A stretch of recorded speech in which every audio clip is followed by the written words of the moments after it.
네, 여러분 변화하면 어떤 느낌이 드시나요? 저는 MZ세대를 대표하는 키워드 중에 하나가 바로 이 변화라고 생각합니다. 근데 MZ세대랑 변화라는 말을 이어서 얘기하니까 약간 뭔지 모를 거부감이나 불편함 같은 게 느껴지더라고요.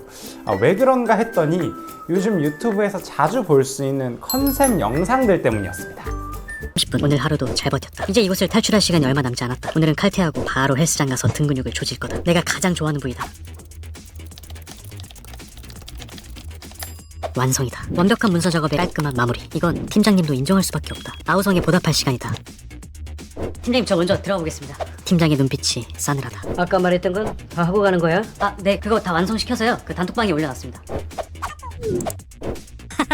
팀장님은 날 붙잡아줄 이유가 없을 거다. 그럼 저 먼저 들어가 보겠습니다. 내일 뵙겠습니다. 그래요. 고생했어요. 아디오스.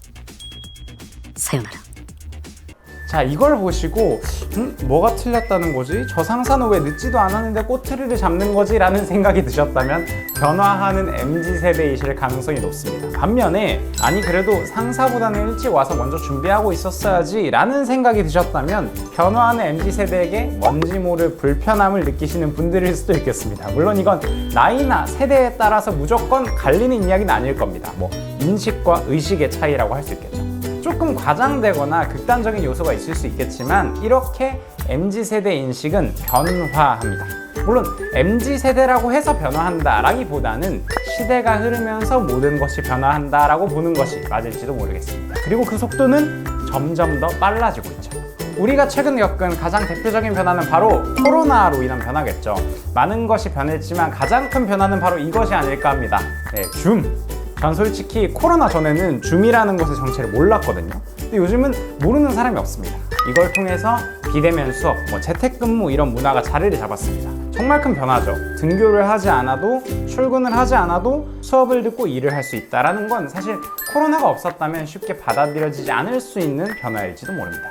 많은 사람들이요, 초반에는 엄청나게 걱정을 했습니다. 아니, 출근 안 하고 어떻게 일을 하냐, 회사 매출 떨어지겠다, 등교 안 하고 어떻게 공부를 하냐, 성적 떨어지겠다. 근데 지금은 줌으로 회의를 하고 줌으로 수업 듣는 거 다들 익숙하시죠? 어쩌면 더 효율적이고 편하다라고 느낄 때도 많이 있는 것 같습니다. 누군가가요, 그런 기사를 썼더라고요. 코로나로 인해서 공간은 축소되었고 시간은 확장되었다. 맞는 말인 것 같습니다. 학교나 회사라는 공간이 집이라는 공간으로 축소가 되긴 했지만 출퇴근 시간, 등하교 시간, 준비 시간, 정해진 업무 시간이나 수업 시간 같은 시간의 제약은 오히려 사라졌다고 봐도 무방한 것 같습니다. 네, 또 다른 변화는 바로 이게 아닐까 싶은데요. 바로 TV에서 유튜브로입니다. 여러분 혹시 요즘 TV라는 매체를요, 본방송으로 꼬박꼬박 챙겨보는 분들 계신가요? 요즘은 사실 집에 TV 없는 집도 많더라고요. 특히 1인 가구는 거의 TV 없이 삽니다. 저도 혼자 살고 있는데 저희 집에 TV가 없습니다. 대부분 다 유튜브, 넷플릭스 이런 걸로 영화도 보고 드라마도 보고 예능 프로도 보고 이렇게 하시죠. 사실 처음에는 이 TV 시청률이 줄어들면서 많은 방송사나 프로그램 관계자들이 걱정을 많이 했습니다. 특히나 벼랑 끝에 내몰렸던 게 바로 개그 프로그램들이었죠. 여러분 혹시 우차싸, 개그 콘서트 이런 프로그램 들어보셨나요? 아마 이젠 약간 교과서에서 볼 법한 TV 프로그램들이라고 기억하시는 분들이 더 많을지도 모르겠습니다. 사실 예전에는 엄청 시청률이 높았었던 프로그램들이거든요.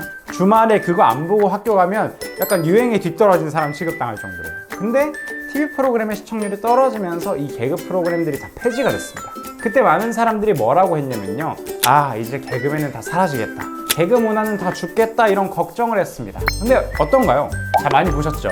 피식대학, 쇼박스, 스낵타운, 최준, 이호창 이런 분들 아시죠? 개그맨들이 운영하는 유튜브 채널과 유튜브 캐릭터들입니다. 오히려 개그 프로그램에 나올 때보다도 더 많은 인기를 얻고 있는 개그맨들입니다. 요즘 개그맨 치고 유튜브 채널 안 가지고 있는 사람이 없다고 하더라고요. 이것 또한 큰 변화입니다.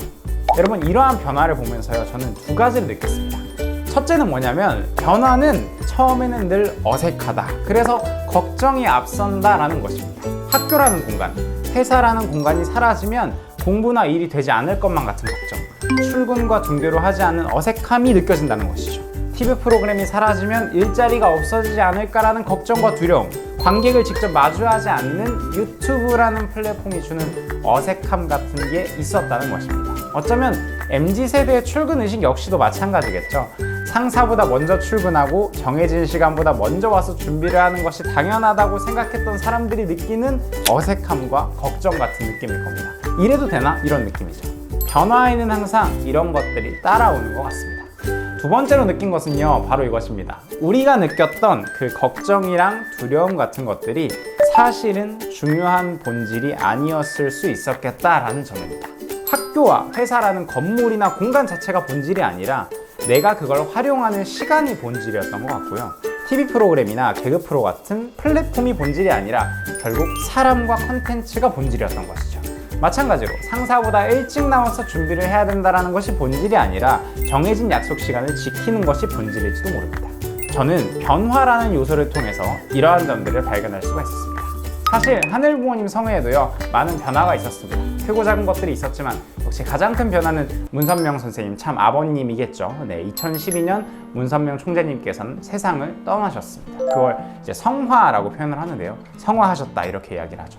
참 아버님께서 성화를 하시고 나서 많은 사람들이 두려움과 걱정을 느꼈을지도 모릅니다. 앞으로 어떻게 될까? 어떻게 변화할까? 걱정하는 사람들이 많았을지도 모르고, 심한 경우에는 이대로 무너지지 않을까라는 걱정을 하는 사람들도 솔직히 없지는 않았을 거라고 생각합니다. 그리고 나서 문선명 선생님의 아내 되시는 한학자 총재님께서, 참 어머님께서 이 변화를 이끌어 가셨습니다. 가장 큰 변화 중에 하나는 바로 이것입니다. 피스링크라는 온라인 플랫폼인데요.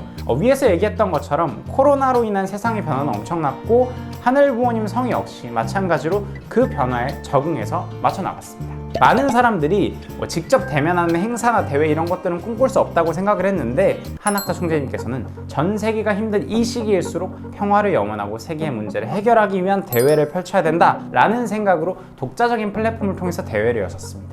이 피스링크라는 온라인 플랫폼을 통해서요, 전 세계의 많은 사람들이 대회에 양방향으로 참석을 할 수가 있었고요. 꼭 현장에 오지 않더라도 대회의 비전에 동참하는 연설을 펼칠 수가 있게 됐습니다. 또 이런 대회에는요, 미국의 트럼프 전 대통령이나 일본의 아베 신조 전 총리가 대회에 참석을 하기도 하고요. 반기문 전 유엔 사무총장이나 캄보디아의 총리인 훈센님이 공동위원장으로 함께 하기도 했습니다. 이렇게 정치계 지도자들이 뜻을 함께 했다라는 것도 크나큰 변화 중에 하나일 것입니다. 뿐만 아니라요, 대형 기독교의 목사, 이슬람의 랍비라고 불리는 종교 지도자, 카톨릭의 추기경, 이런 분들이 대회에 동참을 하기도 했습니다. 종교의 장벽이라는 것을 넘어서서 이들이 함께 대회에 동참했다라는 것 또한 역시 큰 변화이기도 합니다.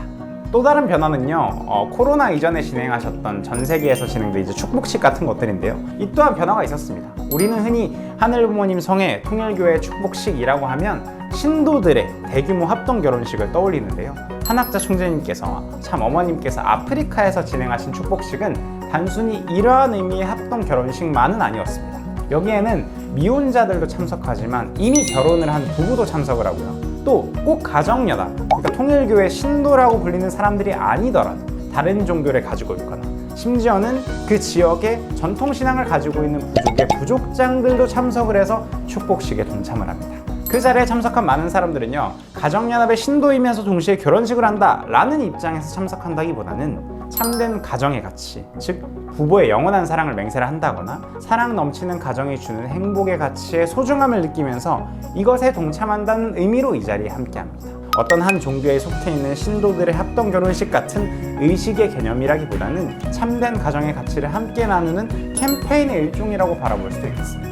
이건 역시 한학자 총재님께서 보여주신 변화라고 할 수 있습니다. 여러분, 이러한 하늘부모님 성회의 변화에서도 저는 마찬가지 요소를 찾아볼 수가 있었습니다.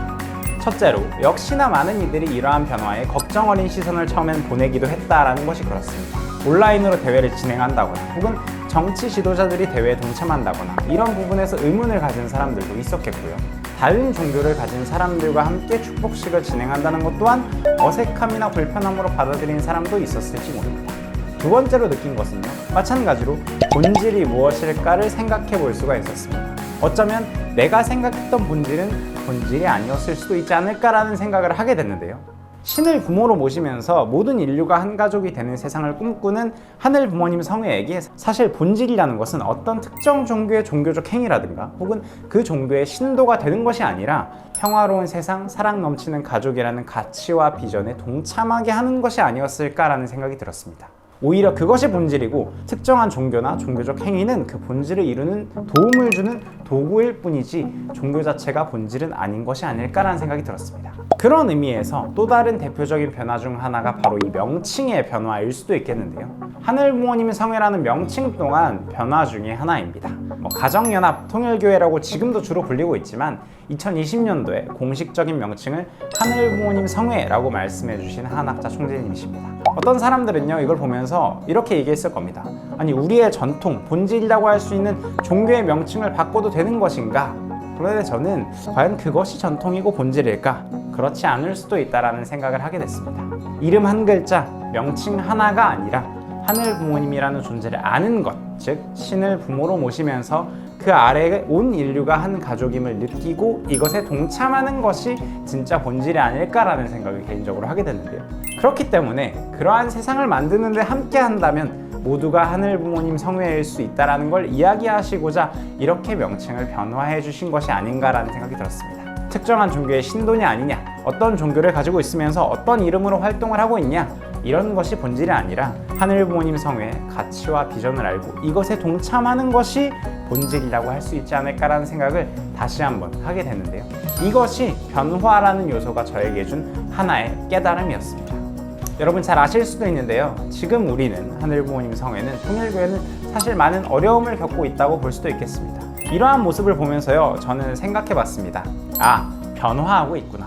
변화가 일어나는 그 시기는 보통 많은 어려움에 부딪힌다는 걸 스스로 한번 떠올려 보게 됐고요. 그리고 또 더해서 그보다 더 중요한 것은 그러한 변화 속에서 과연 우리의 본질이 무엇일까를 한번 더 생각해 보게 됐습니다.